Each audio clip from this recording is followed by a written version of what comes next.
punta muna kami sa Mark and Spencer. So, ayun nga guys, magluluto ako ng kinamatisan na baboy. So,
Give me a bite.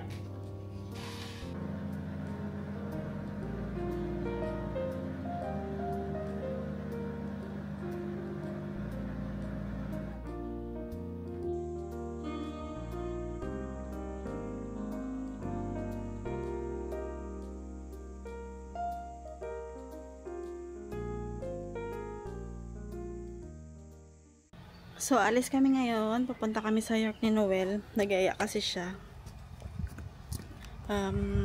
Kasi sayang naman yung araw. Kaya ayun, pupunta kami ngayon sa York. Mag-iikot-ikot lang kami. Pero saglit na naman kami. Kasi kailangan namin bumalik din bago mag 3:15. Kasi magsusundo ako kay Noah. So, ayun. Samahan nyo kami.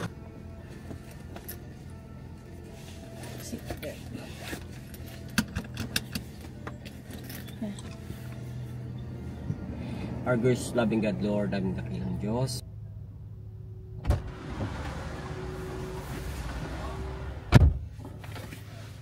Hindi mo ginamit yung tap mo. Ha? Ang tap? Sa cellphone mo. Oo, pala. Mamaya, try natin kung gumagana na. Oo. Ibig sabihin ka magbabayad. Joke. Nakasimangot ka. Ano? Teka na. Sige, go.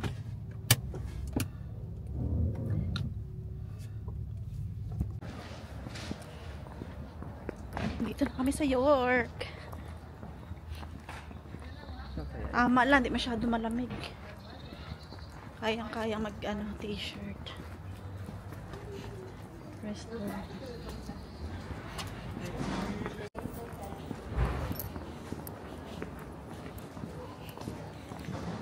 Sana to. Yun, sa... Ayaw nga ano. Sa Primark. May...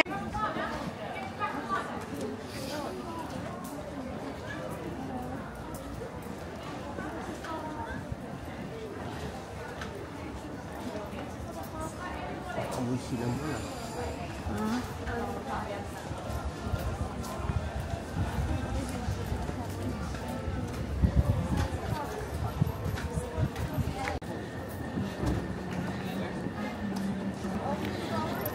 Pupunta muna kami sa ano, Mark and Spencer.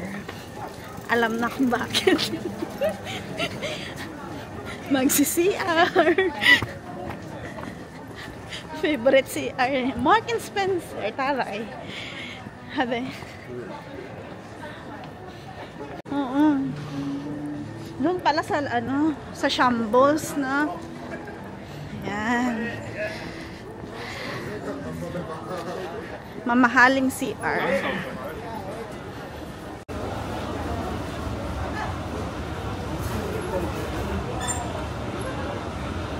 Sarap talaga magpunta dito, no? Para mag-CR.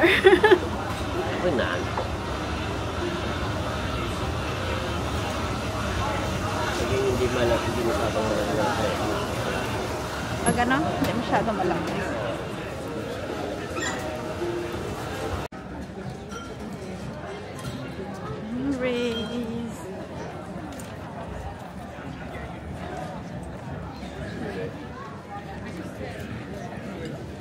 Naghiwalay muna kami ni Noel kasi pupunta siya sa Mark and Spencer. Bibili siya ng juice kasi gusto daw niya ng malamig. Ako, pupunta ako ngayon sa Boots kasi bibili ako ng primer. Tapos magkikita na lang kami dito. Pupuntahan niya na lang ako pagkatapos niya bumili ng juice. Yan, pupunta tayo sa Boots.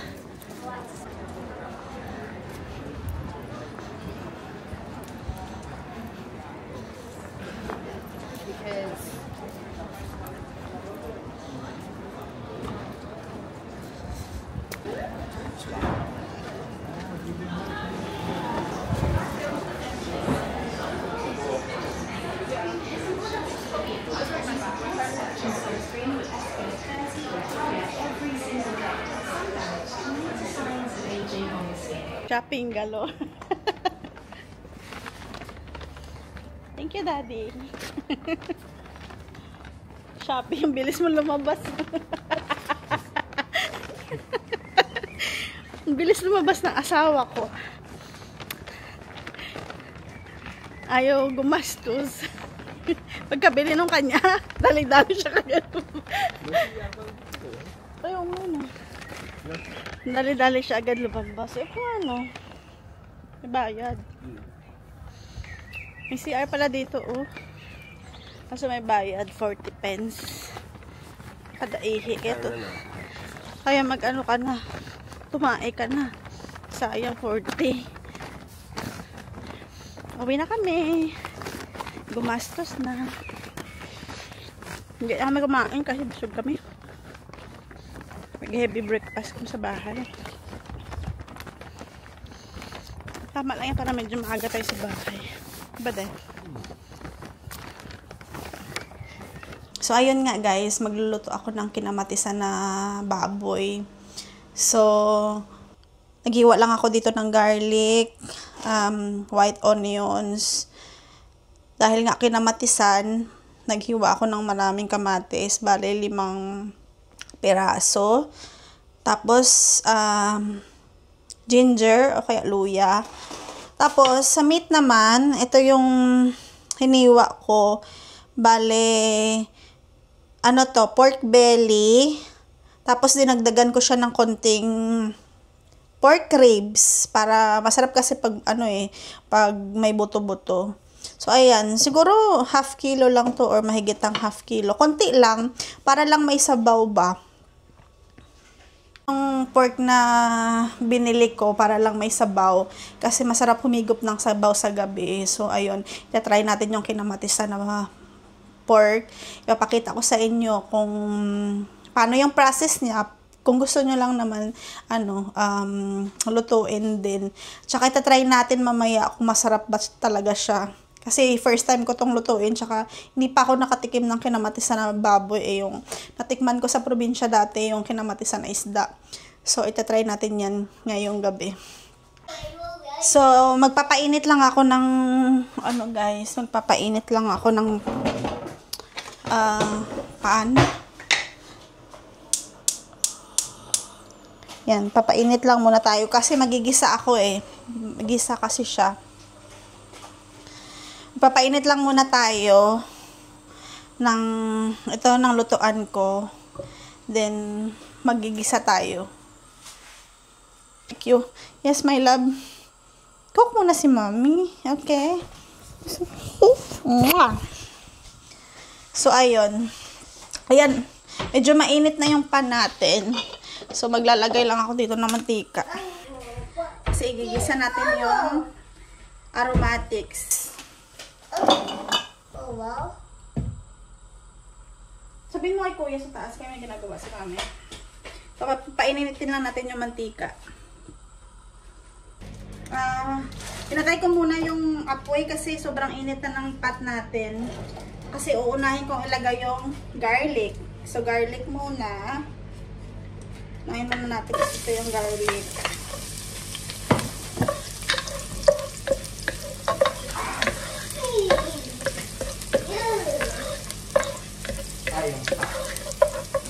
So, buksan natin ulit.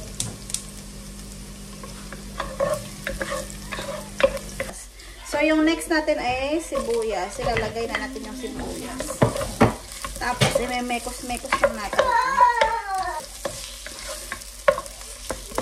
Ayan. Antayin lang natin na mag-translucent yung sibuyas. Tapos, isunod na natin yung half ng kamatis. Sabi sa napanood ko sa YouTube, half lang daw muna na kamatis yung igigisa.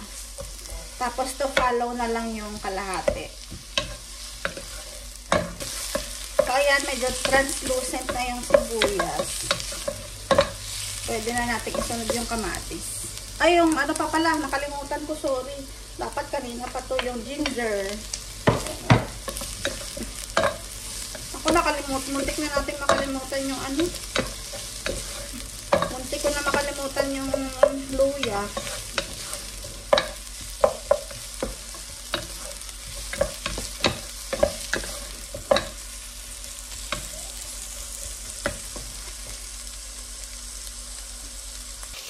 So, ilalagay na natin yung kamatis, guys. Half lang ng kamatis.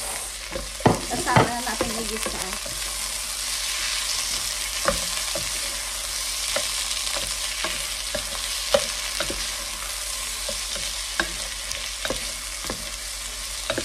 bilis ng oras. 6:17 na. Antayin na natin madurog yung kamatis bago natin ilagay yung pork. Ayan guys, medyo durog na yung kamatis natin. So ilalagay na natin yung ating meat, yung ating pork. Hindi ko i-diretso sa sa pot kasi maraming tubig. Yan, lagay na natin yung pork ribs natin. Tapos yung ating pork belly.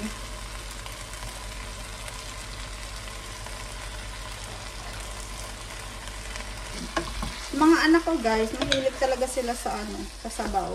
Lalong-lalo na yung pangalawa kong anak si Kirby. Siya talaga yung pinakamahilig sa masabaw na ulam. Kahit sabaw lang yun. Tapos kanin, sold na siya. Yung medyo pihikan ko ngayon kumain, si Noah, yung bunso ko. Siya talaga ngayon yung pihikan kumain. Hindi ko makain ng rice.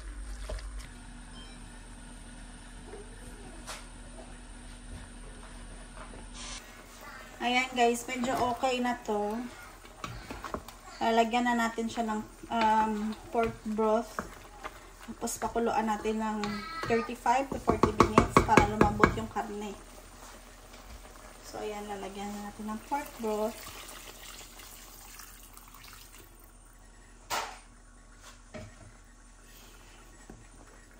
I think kailangan ko pa ng konting tubig para marami talagang sabaw. Kasi baka mag-agawan na naman siya ng sabaw. Kasi sabaw is life talaga.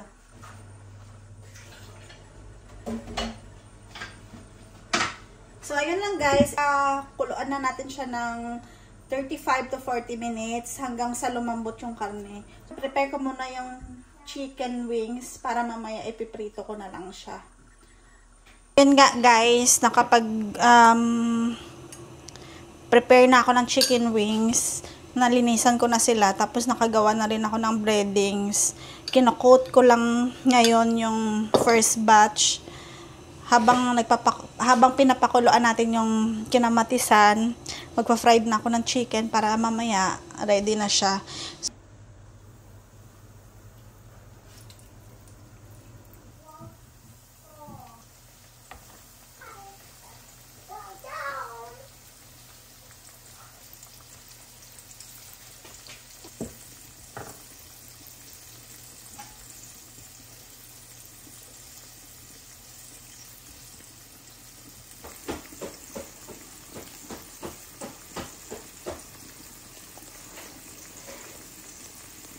Guys, ito na yung ating kinamatisan. Kanina pala, nakalimutan ko. Nilagyan ko pala siya ng chilies. Ito lang kasi yung chili na available na nakita ko kanina. Pero hindi siya manghang. Ano lang siya, yung intensity niya, 2 lang. So, mas maanghang pa rin yung bird's eye na siling haba. Kaya, yan na yung binili ko tsaka nilagay ko. So,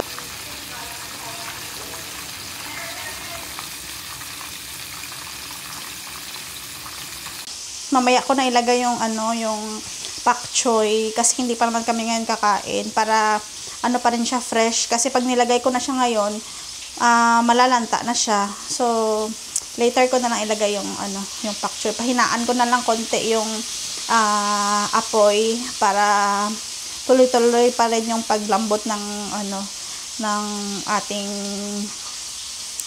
pork. Ito na pala guys, yung chicken wings ko, yung fried chicken wings. So, yung isang packet, ganyan kadami yung laman niya. Siguro, mga 1 kilo to. Tama, 1 kilo. So, yung flavor na ginawa ko ngayon is buttered garlic with parmesan cheese. Favorite ito ni Kersley. Kaya, pakain na naman siya sa sarap. Yan guys, ilalagay na natin ngayon yung pak choy. Kasi kakain na kami maya-maya. So, ilalagay na natin siya. Para medyo lalambot na yung dito banda, dulo. Inikban ko siya guys. Masarap siya, in fairness. Manamis-namis. Kakaibang lasa naman, kakaibang atake naman ng sabaw. Pinatikim ko kay boss, approve naman daw.